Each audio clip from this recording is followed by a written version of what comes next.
जोर से बोलो, कैसे हो? सबसे पहले आप सबको बधाई। आप 75% से ज्यादा नंबर लेके आए हो बोर्ड की परीक्षा में। मामा की तरफ से आपका बहुत बहुत अभिनंदन, बहुत बहुत शुभकामनाएं और बहुत बहुत बधाई। यहाँ आके कैसा लग रहा है? इधर वालों को भी अच्छा लग रहा है? मुझे भी बहुत अच्छा लग रहा है। सच में बेटा बेटियों, मैं तुमसे बहुत प्यार करता हूं। I love you.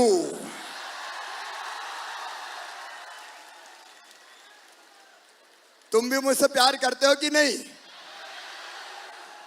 अच्छा, भाषण भाषण छोड़ो, गप लगाते हैं, ठीक है?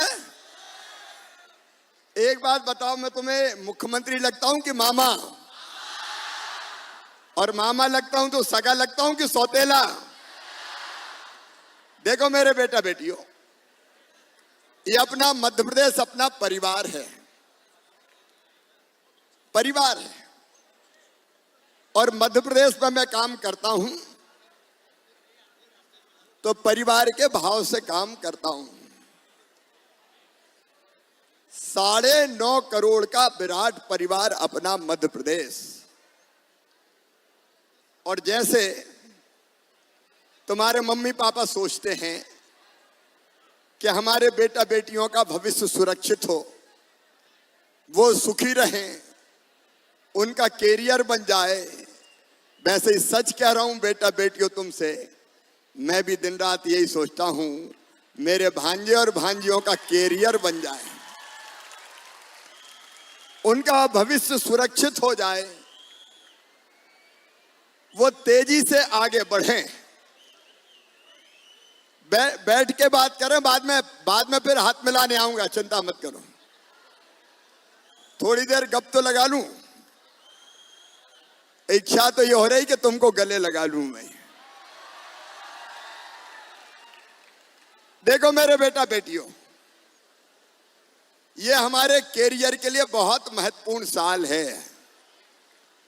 12th पास कर लिया आपने, 12वीं पास कर लिया आपने, अब आप कॉलेज में जाओगे। कॉलेज में कौन कौन जा रहे हैं? हाथ उठाओ जरा। सब जाएंगे? अच्छा देखो, मामा भांजे भांजियों के इस कार्यक्रम में इंद्रदेव भी प्रसन्न हो गए, डट के बारिश शुरू हो गई। मैं चाहता हूं भगवान भी तुम पे आशीर्वाद की बारिश कर दे और तुम लगातार आगे बढ़ते चले जाओ। देखिए, हम हैं तो हम आज भले स्टूडेंट्स हो, लेकिन कल का मध्य प्रदेश कौन बनाएगा? कल का देश कौन बनाएगा? हम बनाएंगे। लेकिन हम बनाए इसके लिए हमारा जिंदगी बनना भी जरूरी है। और इसलिए मेरे बेटा बेटियों, मैं आज तुम्हें बताना चाहता हूं, शिक्षा बताओ जरूरी है कि नहीं? बात कर रहे हैं सब, जोर से बोलो, जरूरी है कि नहीं? जरूरी है। लेकिन आज तुम्हें याद दिलाना चाहता हूं, एक जमाना ऐसा था 2003 तक मध्य प्रदेश में जब स्कूल जाते थे तो हम पहले एक हाथ में बस्ता और एक हाथ में फट्टी दबा के ले जाते थे, क्योंकि बैठने की कोई व्यवस्था ही नहीं होती थी। स्कूलों के भवन टूटे फूटे रहते थे। और तुमने तो मामा का राज देखा है, बिजली में पढ़ रहे हो। हमको तो उस समय लालटेन में पढ़ना पड़ता था, चिमनी में पढ़ना पड़ता था। हमने कोशिश की धीरे धीरे कि हम ज्यादा स्कूल खोलें और ज्यादा स्कूल के साथ साथ हाई स्कूल भी बढ़ाएं, हायर सेकेंडरी स्कूल की संख्या बढ़ाएं। मेरे बेटा बेटियों, एक जमाना था कांग्रेस का, तब शिक्षकों को तनख्वाह मिलती थी, गुरुजियों को कितनी? 500 रुपया। कितनी मिलती थी? और 500 रुपया में पढ़ाने वाले गुरुजी बताओ क्या पढ़ाते। एक बार मैं एक स्कूल में गया और मैंने बच्चों से पूछा, मैं उस समय मुख्यमंत्री नहीं था, मैं सांसद था, तो मैंने स्कूल में पूछा बच्चों से, बताओ बच्चों गंगा जी कहां से निकली? तो एक ने हाथ उठा के कहा गंगा जी विंध्याचल में से निकली। मैंने कहा क्या गजब करते हो, गंगा जी को विंध्याचल से निकाल रहे हो। मैंने गुरुजी को बुलाया और उनसे पूछा क्या पढ़ाई करवा रहे हो भाई? बच्चे कह रहे हैं गंगा जी विंध्याचल में से निकलती है। तो गुरुजी बोले भाई साहब 500 रुपया में तो विंध्याचल में से ही निकलेगी, हिमालय में से कहां से निकाल दूं? अपने ही पेट का ठिकाना नहीं है तो दूसरे बच्चों को क्या पढ़ाऊंगा। और तब हमने तय किया, जब हमारी सरकार आई, कि शिक्षकों को गुरुजी और शिक्षा कर्मी नहीं रहने देंगे, अध्यापक बना के उनको सम्मान देंगे ताकि सब बच्चों को ठीक ढंग से पढ़ा सके और ठीक से उनको मानदेय मिल सके। बोलो सही बात है कि नहीं? तो कई तरह के परिवर्तन किए मेरी बेटियों। उस समय दूसरे गांव में 8वीं के बाद बेटियां पढ़ने नहीं जाती थी, इसलिए कि दूसरे गांव जाना हो तो पैदल मम्मी पापा जाने नहीं देते। तो मेरे दिमाग में आया बेटियों को तो पढ़ना चाहिए कि नहीं? पढ़ना चाहिए कि नहीं? और इसलिए तुम्हारे मामा ने फैसला किया मुख्यमंत्री बनने के बाद कि दूसरे गांव अगर बेटी पढ़ने जाएगी तो पैदल नहीं जाने देंगे, साइकिल दे के कहेंगे बिटिया साइकिल पे बैठकर जाओ। साइकिल देना शुरू करिए हम। इसमें ताली तो बजाओ। लेकिन बाद में भांजे मुझसे रूठ गए और कहने लगे मामा बेईमानी हो रही है, भांजियों को साइकिल और भांजे पैदल ही घिसट रहे हैं। तो हमने तय किया भांजों को भी साइकिल देंगे जो दूसरे गांव पढ़ने जाएंगे। 8वीं तक यूनिफॉर्म, मिड डे मील की व्यवस्था, किताबों की व्यवस्था, एक नहीं एक के बाद अनेकों फैसले करते चले गए। स्कूलों की बिल्डिंगें बनाई हमने, अनेकों स्कूलों के भवन बनाए, नए शिक्षकों की भर्ती की, क्योंकि शिक्षा बुनियादी चीज है, बुनियादी चीज। अगर बच्चे ढंग से नहीं पढ़े तो उनका भी भविष्य खराब होगा और देश का भी भविष्य खराब हो जाएगा। और इसलिए पुरानी कांग्रेस की सरकार ने जो गड़बड़ें की थी हमने ठीक करने की कोशिश की। फिर धीरे धीरे मन में कई विचार आते चले गए, एक के बाद एक, और हम एक एक फैसला करते चले गए। जैसे मेरे मन में आया कि 12वीं पास करने वाले हमारे जितने बच्चे हैं उनको प्रोत्साहित करना चाहिए, उनको पीठ थपथपानी चाहिए, उनको आशीर्वाद देना चाहिए ताकि बाकी बच्चों को भी प्रेरणा मिल सके। और इसलिए 2008-9 में मैंने तय किया कि जो बच्चे 12वीं में अच्छे नंबर लेके आएंगे, 75% नंबर लाएंगे, उनको मामा लैपटॉप के लिए पैसे देगा, लैपटॉप की राशि। बोलो अच्छा किया कि नहीं? अरे बात कर रहे हैं, बताओ अच्छा किया कि नहीं? सब लैपटॉप खरीदोगे? ऐसा मत करना कि पापा ने कहीं और खर्चा कर दिए। तो सुनो, एक के बाद एक कई फैसले हम करते चले गए। जो बच्चे स्कॉलरशिप के लिए पात्र थे उनको स्कॉलरशिप की व्यवस्था, लैपटॉप की व्यवस्था, और इस साल जो बच्चे अपने अपने स्कूल में 12वीं में पहले नंबर पे आए हैं तो मैं स्कूटी देने वाला हूं। बेटियों को भी देने वाला हूं और बेटों को भी देने वाला हूं। बेटा को भी स्कूटी और बेटे को भी स्कूटी। देखिए, हम जब ये करते हैं तो बच्चों में एक प्रतिस्पर्धा पैदा होती है कि मैं भी अच्छी पढ़ाई करूं, मैं भी अच्छे नंबर लाऊं। सही बात है कि नहीं? अच्छा, अच्छी पढ़ाई करके बताओ डॉक्टर कौन कौन बनना चाहते हैं? हाथ उठाओ। उधर भी जो मेडिकल के क्षेत्र में जाना चाहते, इधर भी देख रहा हूं मैं। डॉक्टर बनना चाहते हो, हाथ नीचे करो। अब ये बताओ इंजीनियर कौन कौन बनना चाहते हो? देखने दो भाई, इंजीनियर बनने वाले भी हैं। अच्छा, नीचे करो हाथ। ला कौन कौन करना चाहते हैं?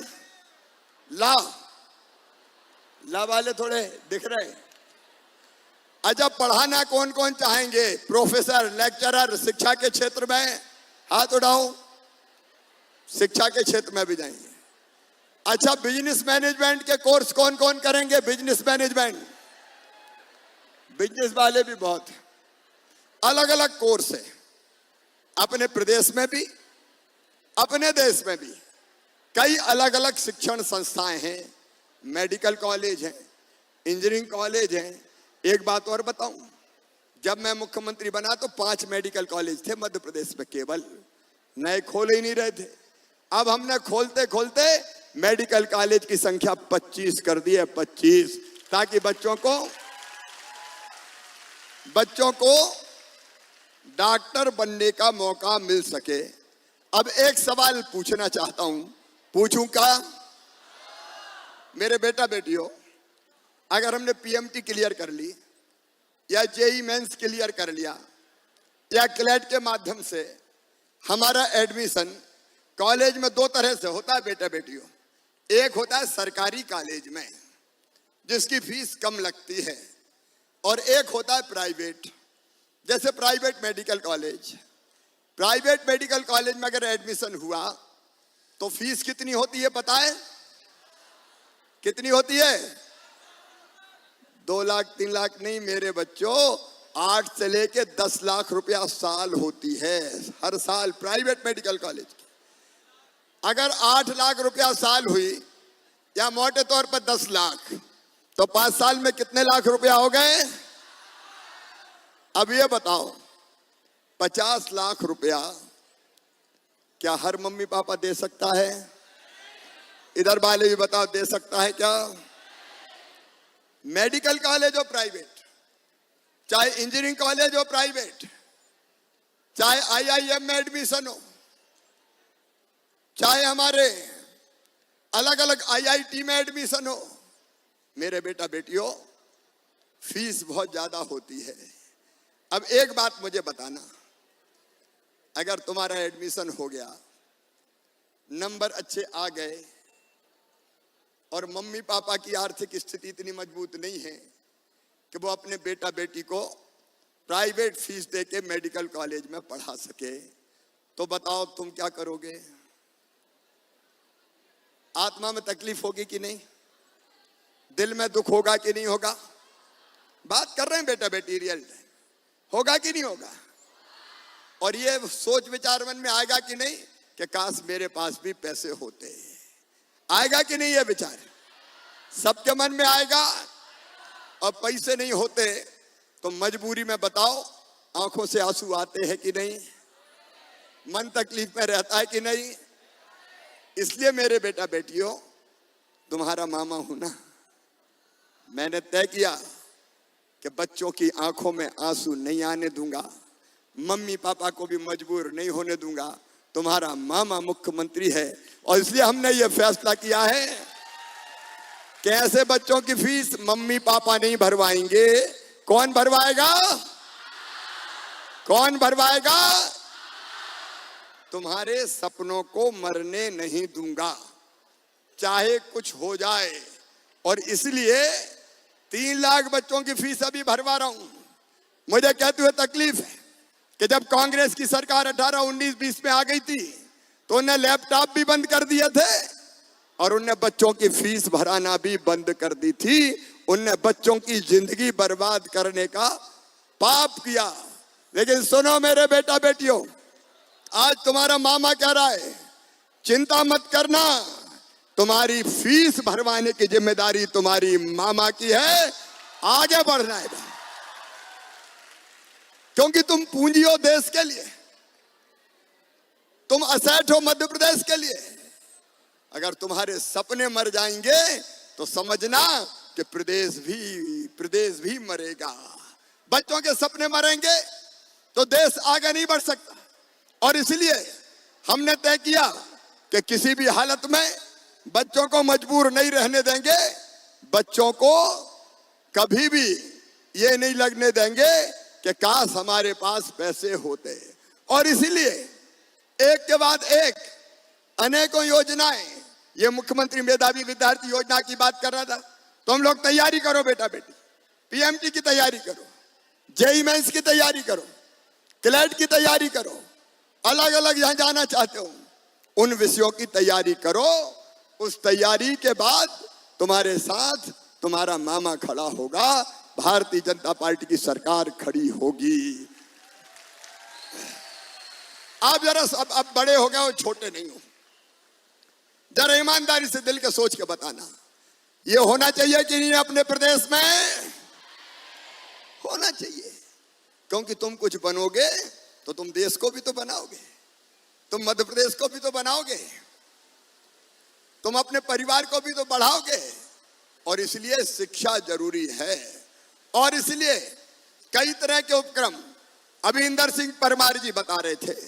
सीएम राइज स्कूल, ये स्कूल मेरे दिमाग में कब आए तुम्हें पता है?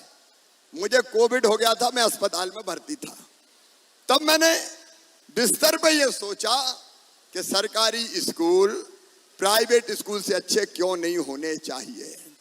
और इसलिए हमने तय किया कि अब सीएम राइज स्कूल बनाएंगे। एक एक स्कूल की बिल्डिंग 38 40 करोड़ रुपए की बना रहे हैं।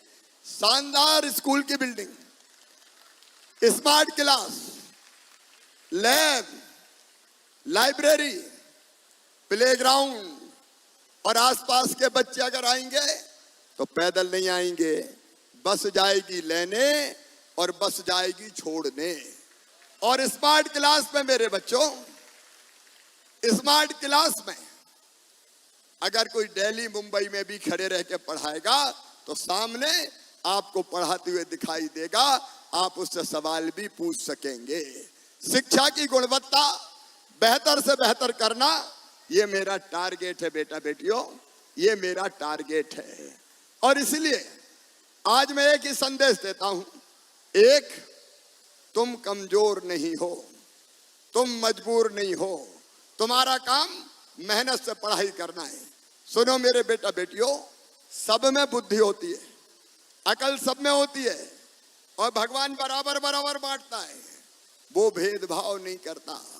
फर्क इतना होता है कि कुछ उसका उपयोग करते हैं और कुछ उसका उपयोग नहीं करते। तुमने शायद पढ़ा हो कि मनुष्य अपने मस्तिष्क के 10वें हिस्से का भी उपयोग नहीं करता, 10वें हिस्से का भी उपयोग नहीं करता। अगर ढंग से हम पढ़ें तो उतनी चीजें ही हम सीखते रहेंगे, और हमारा दिमाग कंप्यूटर से भी ज्यादा तेज है, वो ग्रहण करता रहेगा। और इसलिए मेरा एक निवेदन है, अब बच्चों से निवेदन तो क्या करूं, मेरा आग्रह है कि जो भी करो मन लगा के करना, मन लगा के करना। जब हम कंसंट्रेट कर लेते हैं किसी चीज पे तो वो चीज हमारे दिमाग में बैठ जाती है, हमारे मस्तिष्क रूपी कंप्यूटर में फीड हो जाती है। और यहां मैं भाषण दे रहा हूं, तुम्हारा दिमाग न्यू मार्केट के टॉप एंड टाउन में लगा हुआ है, तो मेरी बात समझ में आएगी क्या? नहीं आएगी, फिर तो दिमाग में दूसरी चीज घूमती रहेगी। और इसलिए जो करना, एकाग्र चित्त होके करना। जब पढ़ना तो पढ़ना। और देखो, स्वामी विवेकानंद एक बात कहते थे नौजवानों को, वो कहते थे तुम केवल 3.5 हाथ के हाड़ मांस के पुतले नहीं हो, तुम ईश्वर के अंश हो, अमृत के पुत्र हो, अमर आनंद के भागी हो, अनंत शक्तियों के भंडार हो। मैं फिर कह रहा हूं, अनंत शक्तियों के भंडार हो। दुनिया में कोई काम ऐसा नहीं है कि जो तुम ना कर सको। तुम चाहो तो ब्रह्मांड पे भी कमांड कर सकते हो। देखो, जो कुछ किया दुनिया में इंसानों ने तो किया है। हवाई जहाज का पढ़ा होगा तुमने, राइट बंधुओं का, पक्षियों को उड़ते देखा, दिमाग में कल्पना आ गई कि हम भी उड़े, और हम नहीं उड़ सकते। पहले तुम्हें पता है आदमी पंखे बांध के उड़ता था जब हवाई जहाज का अनुसंधान और आविष्कार हो रहा था, और कई के हाथ पांव टूटे उसमें। फिर उनको लगा कि नहीं यार, ऐसे पंख बांध के अपन नहीं उड़ सकते, तो दिमाग सोचता गया, और फिर आधुनिक हवाई जहाज की कल्पना को राइट बंधुओं ने साकार करके दिखा दिया। कौन ने सोचा? आदमी नहीं सोचा ना। आदमी नहीं सोचता तो हवाई जहाज बनता क्या? आदमी नहीं सोचता तो परमाणु बम बनता क्या? अगर पहिया आदमी नहीं सोचता नहीं बनता, तो बताओ आज दुनिया आगे बढ़ती क्या? आज गाड़ियां चलती क्या? आदमी सोचता और हो जाता है। मेरा कहना, तुम सोचो, सोचो कि तुम बेहतर से बेहतर क्या कर सकते हो।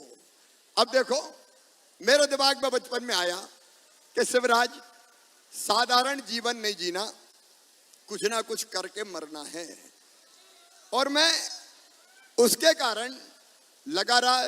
तुम्हें पता, मैं 17 साल की उम्र में जेल चला गया था, इमरजेंसी में आपातकाल लगा था, उसमें जेल चला गया था मैं। निकलने के बाद मैं फिर काम करता रहा, तो मध्य प्रदेश का मुख्यमंत्री बन गया। क्योंकि दिमाग में आया कि करना चाहिए बड़ा काम, कोई भी कर सकता है, तुम भी कर सकते हो, तुम भी कर सकते हो, तुम भी कर सकते हो, तुम भी कर सकते हो। बोलो, कर सकते हो कि नहीं? तो पहली चीज, अपने आप को आत्मविश्वास से भर लो। हम करेंगे।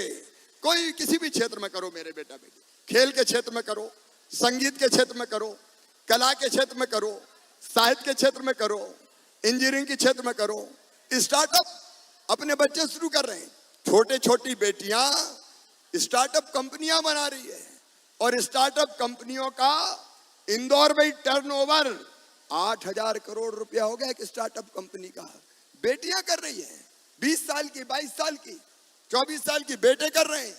और इसलिए मामा का तुमको ये संदेश है कि करना जरूर कुछ ना कुछ, अपनी जिंदगी को बेकार नहीं गवाना है, आगे बढ़ के काम करना है।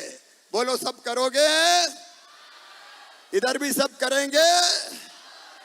जो जैसा सोचता है और करता है वैसा बन जाता है। और मैं चाहता हूं मेरे बेटा बेटियों, तुम बहुत बड़े बनो, अलग अलग क्षेत्र में बनो, बहुत बड़े, जिससे तुम्हारा नाम तुम्हारे गांव में, तुम्हारे शहर में, तुम्हारे देश में और तुम्हारे प्रदेश में जाना जाए, दुनिया में जाना जाए। और ये सब करने के लिए जहां सहयोग की जरूरत होगी, मामा तुम्हारे साथ खड़ा है। मेरे बेटा बेटियों, मेहनत से आगे बढ़ने का रास्ता तय करो। एक योजना और बनाइए, बहुत लंबी बात नहीं करूंगा। जो बच्चे 12वीं पास कर लेंगे और उनको लगता है कि हमको कोई काम सीखना है, ऐसा काम जिससे हमको जॉब मिल जाए, जिससे हमको रोजगार मिल जाए, तो रोजगार की कई योजनाएं हैं। एक, सरकारी नौकरियों में भर्ती, उसमें भी भर्तियां जारी है। दूसरे, अपनी इंडस्ट्री लगाना, अपना व्यापार, अपना काम धंधा शुरू करना, उसके लिए भी मुख्यमंत्री उद्यम क्रांति जैसी योजना है। लेकिन एक योजना बनाई, मुख्यमंत्री सीखो और कमाओ योजना। और उस योजना में तय किया कि 12वीं पास, 12th पास या जिसने ITI की है, वो अगर चाहेगा कि वो कोई काम सीखे किसी कंपनी में जाके, तो कंपनी उसको अपने यहाँ काम सिखाएगी, उसका पोर्टल बनाए, आवेदन मंगाए जा रहे हैं, फिर कंपनी चयन करेगी और ऐसे बच्चों को काम सीखने के दौरान 8,000 रुपया महीना दिए जाएंगे। 8,000 रुपया महीना, ताकि वो काम सीख भी ले और बाद में उसी काम में या तो वो अपना रोजगार शुरू करे या फिर वो दूसरी कंपनी में जॉब करे। तो ये सारी योजनाएं मैंने तुम्हारे लिए बनाई है, एक नहीं और अनेक योजनाएं हैं। और आज तुम्हारा मामा तुमसे यही कहना आया है कि कभी हताश मत होना, कभी निराश मत होना, कभी उदास मत होना, कभी ये मत समझना कि मैं क्या करूं। और भी जरूरत होगी तो मामा तुम्हारे लिए नई योजना भी बना देगा। मैं नई योजना भी बना दूंगा। एक के बाद एक ऐसी कई चीजें सोचते रहते हैं। और मेरा आप सबसे आग्रह है, अब तुम बड़े हो गए हो सब, 12वीं पास करने के बाद अब हम जिम्मेदार हो गए हैं, बड़े हो गए हैं। इसलिए अगर तुमको लगता हो कि कोई बहुत जरूरी चीज मामा को और करना चाहिए तो मैं वो भी जरूर सोचूंगा मेरे बेटा बेटियों, और उस दिशा में भी मैं तुम्हें सहयोग करने की कोशिश करूंगा। अपन मिलके काम करेंगे परिवार की तरह। देखो मेरी जिंदगी का एक ही मकसद है, मैं अपने प्रदेश को आगे ले जाऊं, मैं जनता की आंखों में आंसू ना रहने दूं। अब लाडली बहना जैसी योजना गरीब बहनों के लिए वरदान है कि उनको अभी 1000 रुपया महीना मिलते हैं, बाद में बढ़ा के 3000 रुपया तक ले जाऊंगा। उनके लिए वरदान है। छोटी मोटी जरूरतें, बेटा बेटी की जरूरतें भी वो पूरी कर पाते हैं। तो जहां मैं दर्द देखता हूं, जहां मैं तकलीफ देखता हूं, जहां मैं दुख देखता हूं, वहां एक नई योजना बनाने की कोशिश करता हूं। यही तो परिवार होता है, यही तो परिवार होता है कि हमने कहीं आंसू देखे और उन आंसुओं को कैसे पी जाएं इसकी योजना बना दी। तो इसके लिए मैं और आप और आपके मम्मी पापा हम सब मिलके काम करें। बोलो तैयार हो ना? इधर वाले भी बताओ सब तैयार हो ना? एक परिवार की तरह हम रहेंगे। आपके सुझाव, मैं एक पोर्टल बनाऊंगा, उस पर मैं आमंत्रित करूंगा, आप सुझाव भी देते रहिए। और मेरी कोशिश रहेगी कि कभी ना कभी मैं फिर तुमसे मिलने का मौका निकाल लूं किसी ना किसी बहाने, क्योंकि मेरे लिए सबसे आनंद का पल वो होता है जब मैं अपने भांजे और भांजियों के साथ रहता हूं। उनके साथ जब मैं रहता हूं तो उससे बड़ा आनंद का पल नहीं रहता। एक बात और, तुम पढ़ाई तो करो ही, लेकिन अपने स्वास्थ्य का ध्यान रखो। शरीर भी हमारा स्वस्थ रहना चाहिए। बताओ योगा कोई करता है क्या? योगा कोई करता हो तो हाथ उठाओ। अभी बहुत कम करते हैं। आगे कोशिश करो। योग, व्यायाम, प्राणायाम ये अपने शरीर को स्वस्थ बनाते हैं और मस्तिष्क को भी प्रखर बनाते हैं। और पढ़ने के साथ खेलते हो कि नहीं खेलते? कौन कौन खेलते हैं हाथ उठाओ। खेल भी बहुत जरूरी है, तो पढ़ना भी है, खेलना भी है, शरीर को स्वस्थ बनाना भी है और आगे बढ़ना भी है। अभी हमारे टॉपर बच्चे आए थे और उन टॉपर बच्चों ने कहा कि स्कूटी मामा जी आपने केवल बोर्ड की परीक्षा वालों को दी है, हमें नहीं दी। तो जितने टॉपर बच्चे हैं उन सबको भी स्कूटी दी जाएगी ताकि वो भी प्रोत्साहित हो सके। और अगले साल से ये लैपटॉप देने वाली योजना बोर्ड की परीक्षा में भी लागू होगी और सीबीएसई के भी परीक्षा में इसको लागू कर देंगे ताकि सभी बच्चों को इसका लाभ मिल सके। मेरे बच्चों, एक बार फिर तुम सबको खूब आशीर्वाद, खूब प्यार। मामा और भांजे भांजियां मिलकर काम करेंगे, आगे बढ़ेंगे और अपने परिवार का नाम रोशन करेंगे, अपना नाम रोशन करेंगे और देश का नाम रोशन करेंगे। बारिश हो रही है, जल्दी जाना नहीं है जब तक पानी बंद ना हो जाए। इतने बरसते पानी में मत निकलना, लेकिन जाने के पहले आओ मेरे बेटा बेटियों, मेरे साथ एक संकल्प लो कि मामा तुमने जो बातें हमसे कही है हम उसका पालन करके अपनी जिंदगी बेहतर बनाएंगे। बोलो तैयार हो? सब तैयार हैं? उधर वाले तैयार हैं कि नहीं? और इधर वाले भी?